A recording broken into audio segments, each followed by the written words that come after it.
quando a gente olha para o que está acontecendo no Supremo Tribunal Federal, não existe alternativa senão reconhecer que existe uma violação sistemática de direitos humanos e que essa violação sistemática está acontecendo dentro de uma grande caixa preta, sem que nós possamos observar a extensão e a gravidade do que está acontecendo lá dentro. E tudo sob o comando supremo do ministro Alexandre de Moraes. Como assim, Deltan? Eu vou explicar. A gente tem a restrição de liberdade indevida de pelo menos 32 pessoas.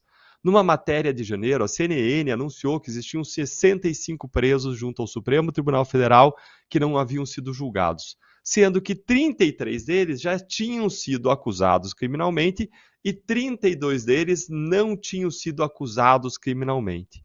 Quando a pessoa é presa sem uma acusação criminal por mais de 35 dias, isso é uma clara restrição indevida da sua liberdade de locomoção. Não pela simples questão formal do prazo, não se trata de uma questão de número de dias, 2 dias a mais, 2 dias a menos, não é disso que se trata do seguinte: os requisitos para você prender alguém envolvem necessariamente os requisitos, todos os requisitos para você acusar alguém. Só tem 2 requisitos para você acusar alguém: prova da existência do crime e indício de autoria. Para você prender, você precisa desses mesmos requisitos para acusar, prova da existência do crime e indício de autoria, mais uma demonstração de que a liberdade da pessoa representa um risco para a sociedade. Ou seja, se você não tem os requisitos para prender, você não tem o requisito. Desculpa, se você não tem os requisitos para acusar, se você não tem os requisitos para denunciar, prova da existência do crime e indício de autoria, você não tem os requisitos para prender, que são esses 3. Você só agrega mais um nos requisitos da denúncia para você prender alguém. Então, se você não tem os requisitos para denúncia, você não tem para prisão. E se você prende a pessoa e passa 35 dias, que é o prazo legal, sem você acusar, isso mostra que, na verdade, você não tinha esses 2 primeiros requisitos da prisão, que são prova da existência do crime, indícios de autoria, que são os únicos requisitos necessários para uma acusação criminal. Ou seja, isso mostra que você está prendendo alguém, alegando um motivo que pode ser válido ou não, aí a caso você vai discutir, mas você está prendendo alguém sem você ter prova de que aquela pessoa é provável autora do crime. E aí, você pode prender alguém sem você ter indicativos concretos de que aquela pessoa é provável autora de um determinado crime? É lógico que não. É lógico, é óbvio que não. O que está acontecendo é uma violação da liberdade sem uma razão legal, uma violação grave de direitos humanos. Nós temos aí uma série de consequências em relação a isso que eu vou mencionar agora, além da restrição por si só da liberdade, mas eu queria começar perguntando onde estão aquelas grandes entidades de defesa dos direitos humanos? Onde está a Human Rights Watch? Onde está a Transparência Internacional? Onde estão os juízes da democracia? Onde está o Instituto Ethos? Onde estão tantos outros institutos que, embora tenham um alinhamento maior com a esquerda, defendem, pelo menos no seu estatuto, pelo menos no seu discurso, defendem a democracia e prezam pelos direitos humanos? Nós temos uma violação gravíssima, algo que torna a nossa democracia, que seria liberal, uma democracia iliberal, uma democracia que não garante as liberdades básicas. Isso por si só já seria muito grave, tudo que eu descrevi. Mas além disso, essa violação não é em um caso. Essa violação está acontecendo lá no Supremo Tribunal Federal de forma sistemática. Mais ainda, essa violação sistemática está fazendo com que um grande conjunto de pessoas esteja sendo punido antecipadamente pelos crimes sem que tenha provas de que elas praticaram os crimes. Isso viola a presunção de inocência. A presunção de inocência ela exige que, para você prender alguém preventivamente, você tem que ter todos os requisitos, porque senão o que você está fazendo é antecipando a pena sobre aquela pessoa, mas pior, antecipando a pena sem que você tenha a indicativo de que aquela pessoa vai ser responsabilizada pelo crime, sem que você tenha o básico que indica que aquela pessoa é provável autora do crime. Mais ainda, quando você não tem uma acusação por tanto tempo e a pessoa fica presa, ela não sabe nem do que se defender, afinal de contas, não tem uma acusação determinada contra ela. É a acusação criminal, é a denúncia criminal que fixa, que estabelece o que a pessoa fez, pelo que ela está sendo acusada. Mais ainda, esse sistema, esse abuso sistemático de direitos humanos está acontecendo só para um lado do espectro ideológico e não para o outro, o que mostra que tem uma perseguição clara da direita no nosso sistema judiciário, mostra uma parcialidade no nosso judiciário. É diferente de você pegar todo o espectro ideológico, e você tem coisas parecidas com o que aconteceu no 8 de janeiro em todo o espectro ideológico. A gente teve aqui no Paraná a invasão da Assembleia Legislativa do Paraná. Aconteceu alguma coisa? Nada. Nada de tentativa de abolição do Estado Democrático de Direito. Você tem o Movimento Sem Terra praticando uma série de crimes como incitação a crimes, incitação a esbulho possessório. Você tem ali uma associação criminosa para esbulho sucessório em vários acampamentos e ninguém foi preso que nem as pessoas do acampamento que não foram acusadas pelo que aconteceu no 8 de janeiro, mas foram acusadas simplesmente por associação criminosa e incitação ao crime. Mesma coisa que acontece todos os dias em uma série de acampamentos sem terra ao redor do país. Ou seja, tem um tratamento evidentemente e escancaradamente diferente para a esquerda e para a direita no nosso país. E ainda, tudo está sendo feito dentro de uma caixa preta, debaixo da opacidade do sigilo judicial, no escurinho do segredo de justiça, que não se justifica. Se justificasse, tudo bem, é do jogo, mas não se justifica, basta olhar a Lava Jato. A Lava Jato nunca teve prisão além do prazo legal, a Lava Jato nunca teve esses processos de prisão preventiva sob sigilo. Quando você fazia uma operação, prendia as pessoas, tudo era levantado sigilo e se tornava público para quê? Para que a sociedade possa examinar, para que a sociedade possa escrutinar, para que a sociedade possa ter o direito de cobrar das autoridades que elas façam o que lhes é devido e cabido, que é cumprir a Constituição e as leis. O que não está sendo feito aqui. E mais, ainda existe uma dificuldade de acesso por parte de advogados. Advogados, como a gente vai comentar o caso do Felipe Martins em seguida, ficaram meses e meses sem acesso a advogados. Mas eu tenho, então, por quê? Qual é a justificativa para o ministro Alexandre de Moraes estar fazendo isso? Qual é?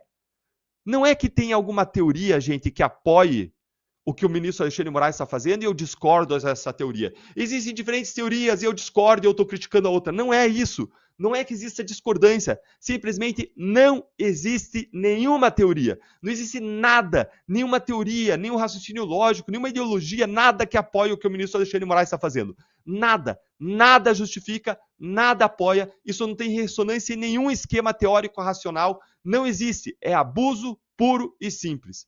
Se você pegar o conservadorismo ele olha para as liberdades como fruto de uma ordem social em que existe restrição ao poder para garantir a liberdade. A medida da legitimidade de uma ordem política é a garantia das liberdades. O conservadorismo está sendo detonado por essas práticas. Se você olha para o liberalismo, no liberalismo, a liberdade foi a condição do surgimento do Estado, foi para defender as liberdades que pessoas que tinham direito natural e imanente à liberdade se organizaram, exerceram por meio do consenso um contrato social, estabeleceram um contrato social para proteger as liberdades. Sob o ponto de vista do liberalismo, o Estado está se autofagocitando, o Estado está se detonando por dentro, porque ele está detonando a própria razão da sua existência, que é a garantia das liberdades. Se você olha para a social-democracia, que hoje é abraçada por grande parte da esquerda, ela defende também a democracia liberal, uma democracia que garanta direitos. Liberal aqui no sentido de liberdades, de defesa de direitos. Se você olha para o progressismo defende as liberdades, defende a democracia. Até o progressismo, ele defende que as pessoas devem ter a liberdade e até ele leva em seu extremo. Ele diz que para defender a liberdade, você tem que acabar com as instituições opressoras, intermediárias, a família, a igreja, e você dá superpoderes para o Estado, mas para proteger as liberdades, não para violá-las. Ah, mas tem a teoria da democracia militante da década de 30. Não tem, porque ela não justifica isso. A teoria da democracia militante ampararia que as próprias constituições tivessem mecanismos de proteger a sua democracia, como a nossa tem, Estado de defesa, Estado de sítio, uma série de crimes estabelecidos no Código Penal, mas que têm que ser aplicados de acordo com o direito penal democrático, segundo os princípios de tipicidade. Houve ou não houve crime de acordo com a teoria, e não você tacar crimes irresponsavelmente sobre as pessoas, crimes que não existiram, que não aconteceram, forçando a aplicação de crimes para pendurar essas pessoas em praça pública, porque você não quer que nunca mais aconteça aquilo, e aí você viola todas as regras sob o pretexto de defender a democracia, abalando e detonando a democracia por dentro. Não. Agora, esqueça todas essas teorias que eu falei. Esqueça todas essas teorias, porque essas teorias elas são divergências. Elas são discussões. Como que a gente vive nessa comunidade plural com tanta visão diferente? A gente vive porque a gente estabeleceu um documento básico nosso, que se chama de Constituição. Esse é o nosso pacto fundamental. E o que o ministro Alexandre de Moraes está fazendo é derrubar, é rasgar, é fazer letra morta do nosso pacto fundamental. Ele está simplesmente destruindo o nosso pacto fundamental, ignorando, desrespeitando, agindo como se ele não existisse, criando as suas próprias regras. Isso tudo debaixo do olhar e da omissão cúmplice da OAB, da PGR e do Senado. No artigo que vocês viram que eu escrevi para a Gazeta do Povo, eu recomendo que todo mundo leia para ter os maiores detalhes sobre tudo isso que eu falei. Tem 5 pessoas que estão hoje presas sem denúncia, 3 presas há mais de um ano. Silvinei Vasquez, preso há quase um ano, 11 meses. Felipe Martins, preso há 5 meses. Gilberto da Silva Ferreira, alguém que ficou preso sem ver a família porque exigiram dele uma vacina da Covid que não é exigível como uma condição para ver família. 15 meses preso, sem acusação criminal contra ele, sem poder se defender, sem ter os requisitos da prisão. Marco Alexandre Machado de Araújo, preso há mais de um ano, 14 meses, a filhinha dele nasceu e não pôde nem ver a filha, por quê? Porque está preso indevidamente. Quando a gente fala de restrição de liberdade, tem todas as consequências da restrição da liberdade. Essas pessoas estão tendo uma fatia da sua vida, esse breve período sobre a Terra, retirado delas, para que elas não possam usufruir da vida como Deus os deu, da liberdade de locomoção. Se isso for de acordo com as regras para proteger a sociedade, ok, mas estão sendo totalmente feitos contra as regras. Eliane Amorim de Jesus, presa há 15 meses. E vários outros presos, vários outros investigados, ficaram presos mais de 35 dias sem denúncia e depois acabaram sendo soltos ou então denunciados. Mas o que não afasta as ilegalidades praticadas. Anderson Torres, 3 meses. Mauro Cid, 3 meses. Coronel Naime, 15 meses, mais um ano.